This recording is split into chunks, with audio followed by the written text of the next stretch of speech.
अस्सलाम वालेकुम guys, welcome back on my YouTube channel. उम्मीद करता हूं कि आप सब लोग खैरियत से होंगे। और आज की इस वीडियो में हम बात करने वाले हैं कि फॉरएवर हलाल है या फॉरएवर हराम है। इस वीडियो में मैं आपको ए टू जी डिटेल के साथ बताऊंगा कि किस तरह से फॉरएवर की अर्निंग जायज़ है और किस तरह से फॉरएवर की अर्निंग नाजायज़ है।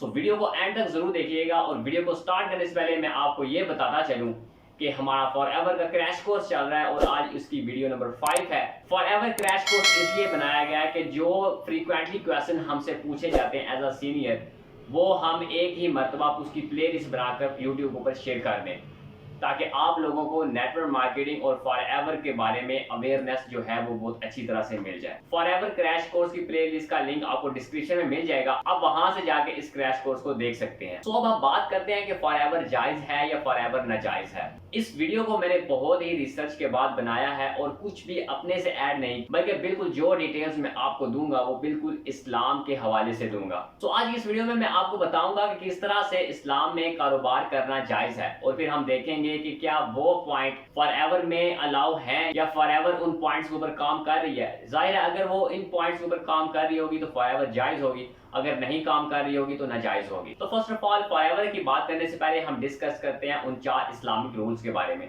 कारोबार के हवाले से जो पहला इस्लामिक रूल है वो है कि जो चीज आप फरोख्त कर रहे हैं, जिस चीज के ऊपर आप कारोबार कर रहे हैं, वो चीज आपकी हलाल होनी चाहिए। अगर आप किसी ऐसी चीज के ऊपर कारोबार कर रहे हैं जो कि इस्लाम के दायरे में हराम है या जायज नहीं है, तो आपका कारोबार भी जायज नहीं है और उससे जो अर्निंग आपको आ रही है वो भी जायज नहीं है। इसलिए जिस प्रोडक्ट के ऊपर आप अपना बिजनेस कर रहे हैं वो हलाल होना चाहिए। अब फॉरएवर के जो प्रोडक्ट्स हैं हलाल हैं या हराम हैं, इसके ऊपर मैंने एक डिटेल वीडियो बना रखी है, डिस्क्रिप्शन में आपको उसका लिंक मिल जाएगा। अगर वो वीडियो आप डिटेल के साथ देखेंगे तो आपको फॉरएवर के प्रोडक्ट्स के बारे में डिटेल के साथ समझ आ जाएगी कि फॉरएवर के प्रोडक्ट्स क्या हैं, किस तरह से बनते हैं और किन किन अशिया से बनते हैं। सो इस वीडियो में अगर मैं उस बात को डिस्कस करूं तो वीडियो काफी लंबी हो जाएगी, इसलिए डिस्क्रिप्शन में मैंने उसका लिंक दे दिया है ताकि आप वहां से उसको जाकर चेक कर लें। तो पहला तो असूल ये है कि आप जिस चीज के ऊपर कारोबार कर रहे हैं वो चीज जायज होनी चाहिए, हलाल होनी चाहिए। अब कारोबार के हवाले से जो दूसरा इस्लामिक रूल है वो ये है कि आप कारोबार में धोखा नहीं होना चाहिए। अब धोखे से मुराद यहाँ पर ये है कि जो चीज अगले बंदे को दिखाई जाए वही चीज उसको बेची जाए।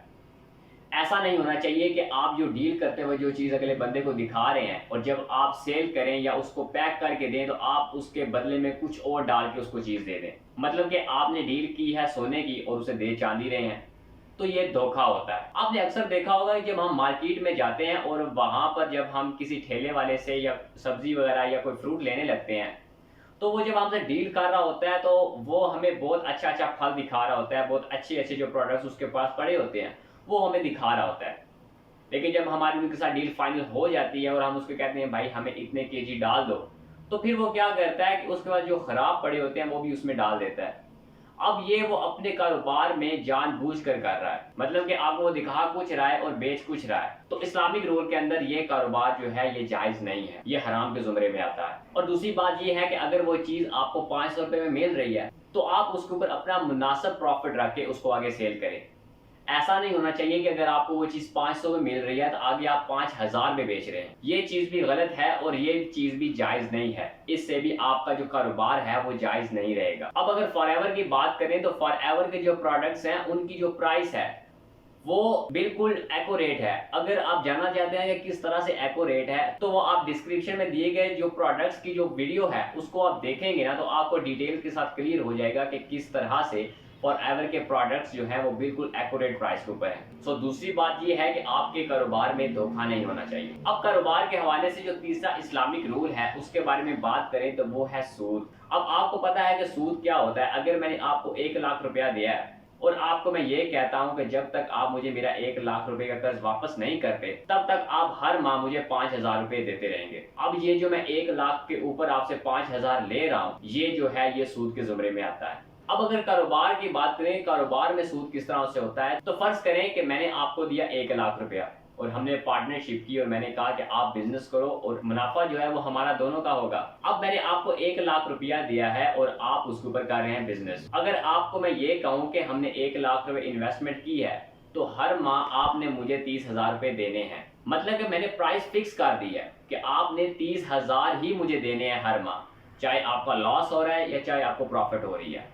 तो तो ये चीज इस्लाम में गलत है। इस्लाम में परसेंटेज फिक्स होती है, रुपए फिक्स नहीं होते कि कितने रुपए आपने देने हैं, परसेंटेज फिक्स की जाती है। परसेंटेज जो है वो जायज़ है। बिजनेस में परसेंटेज फिक्स की जाती है कि ठीक है, मैं 1 लाख रुपया मैंने आपको दिया है, आपने कारोबार किया है, अब उसमें से जो प्रॉफिट होगा, चाहे वो हम 50-50 कर सकते हैं, चाहे 30% मेरा प्रॉफिट हो सकता है, चाहे 20% मेरा प्रॉफिट है, तो परसेंटेज के ऊपर अगर वो 25,000 कमा रहा है 50-50 के ऊपर तो आपको 12,500 आएगा। अगर वो 12,000 कमा रहा है तो आपको 6,000 आएगा। इस तरह से दोनों पार्टीज की तरफ लेवल जो है ना वो बैलेंस रहेगा। तो ये इस्लाम में जायज है। इस तरह से आप बिजनेस करेंगे तो आपका बिजनेस जायज है, वो सूद के जुमरे में नहीं आएगा। लेकिन अगर आप फिक्स प्राइस कर देते हैं कि आपने मुझे इतने पैसे देने ही देने हैं क्योंकि मैंने इन्वेस्टमेंट की है, तो ये जो है ये जायज नहीं है। अब बात करें इसकी फॉरएवर के रिलेटेड, तो फॉरएवर में भी ऐसा ही होता है कि जब आपकी डाउन लाइन में कोई बंदा आता है तो वो जब कोई प्रोडक्ट परचेज करता है तो उसके ऊपर कोई फिक्स नंबर नहीं है कि आपको इतने पैसे मिलेंगे, उसमें परसेंटेज फिक्स है कि आपको इतने परसेंटेज उसमें कमीशन मिलेगा। और इस बात में भी तनकीद की जाती है कि चले आपकी डाउन लाइन में एक बंदा आ गया तो आपकी जो नीचे चेन बनती जाएगी उससे जो आपकी अर्निंग आ रही है वो जायज नहीं है, क्योंकि आप उनके लिए कोई काम नहीं कर रहे, तो उनसे जो अर्निंग आ रही है वो किस तरह से जायज हो सकती है। तो देखें, फॉरएवर में सिर्फ एक बंदे को ज्वाइन करवाने के बाद, ये 2 बंदे को ज्वाइन करने के बाद आपका काम खत्म नहीं हो जाता। उसके बाद आपकी जो टीम बन जाती है, आपको उसको लीड भी करना होता है, आपको उसको सिखाना भी होता है। तो आप उसको सिखा रहे हैं तो आप उसके ऊपर अपना टाइम इन्वेस्ट कर रहे हैं, आप कुछ ना कुछ उसको दे रहे हैं। तो इस तरह से ना तो नंबर फिक्स होते हैं कि आपको इतना ही कमीशन आना है। फॉर एग्जाम्पल, अगर वो बंदा ज्वाइन आपके साथ कर लेता है, आपको 1 टाइम कमीशन आ गया है, लेकिन अगर वो आगे बंदा काम नहीं करता तो आपको भी प्रॉफिट नहीं आता। और इस्लाम में भी यही है कि अगर उस बंदे को मुनाफा हुआ है तब आप जाके उसको 50-50 करेंगे, या उसके ऊपर जो परसेंटेज फिक्स की है उसके मुताबिक आपको पैसे मिलेंगे।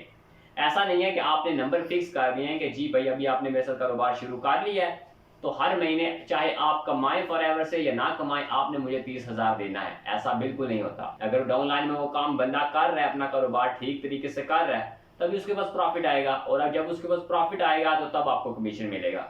लेकिन अगर प्रॉफिट नहीं आएगा तो अब आपको भी कमीशन नहीं मिलेगा, जाहिर सी बात है। तो उसको प्रॉफिट तभी आएगा जब आप उसे सिखाएंगे, आपकी दोनों तरफ से एफर्ट लग रही है। तो इस तरह से फॉरएवर जो है वो जायज। लेकिन 4 पॉइंट जो है वो मोस्ट इंपॉर्टेंट है। और चौथा पॉइंट जो है वो ये है कि आपके कारोबार में जुआ नहीं होना चाहिए। अगर किसी भी कारोबार के अंदर जुआ इन्वॉल्व हो जाता है तो वो आपका जो बिजनेस है वो जायज नहीं है और उसकी अर्निंग भी जायज नहीं है। मैंने डॉक्टर जाकिर नाइक साहब का भी एक क्लिप देखा होगा, आपने देखा होगा, काफी वायरल है वो।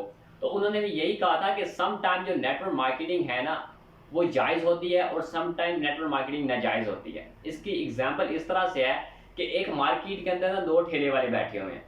एक बंदा नाजायज तरीके से अपना कारोबार कर रहा है और एक बंदा ईमानदारी के साथ अपना कारोबार कर रहा है। अब इसमें हम ब्लेम मार्केट को नहीं कर सकते, इसमें लोग ऐसे होते हैं कि वो जायज तरीके से इसमें काम नहीं कर रहे होते। तो मैं आपको ये एडवाइस करता हूं कि अगर आप फॉरएवर के साथ काम करना चाहते हैं तो आप उन लोगों को चुने जो इस काम को जायज तरीके से कर रहे हैं। जिस तरह से हर मार्केट में अच्छे लोग भी होते हैं और बुरे लोग भी होते हैं, इसी तरह नेटवर्क मार्केटिंग भी एक ऐसी मार्केट है जिसमें आपको अच्छे लोग मिलते हैं और बुरे लोग भी मिलते हैं। सो उम्मीद करता हूं कि इस शॉर्ट सी वीडियो में आपको बहुत सारी इंफॉर्मेशन मिली होगी। अगर आपको वीडियो पसंद आई हो तो वीडियो को लाइक जरूर करें और मेरे चैनल को सब्सक्राइब करना मत भूलें, क्योंकि फॉरएवर के रिलेटेड और नेटवर्क मार्केटिंग रिलेटेड मैं बहुत सारी वीडियोस लाने वाला हूं अपने चैनल के ऊपर। और अगर आप इस इंडस्ट्री में न्यू आए हैं, नेटवर्क मार्केटिंग से अभी अभी इंट्रोड्यूस हुए हैं, तो क्रैश कोर्स आपको हेल्प कर सकता है स्कैम से बचाने के लिए और एक जायज और एक एथिकल टीम को ज्वाइन करने के लिए। फॉरएवर क्रैश कोर्स का लिंक आपको डिस्क्रिप्शन में मिल जाएगा, आप वहां से जाके इस क्रैश कोर्स को डिटेल के साथ देखेंगे तो आपके लिए बहुत ज्यादा हेल्पफुल रहेगा। उम्मीद करता हूं कि आज का कंटेंट आपके लिए बहुत ज्यादा हेल्पफुल रहा होगा। सो मिलते हैं नेक्स्ट वीडियो में, तब तक के लिए फी अमान अल्लाह।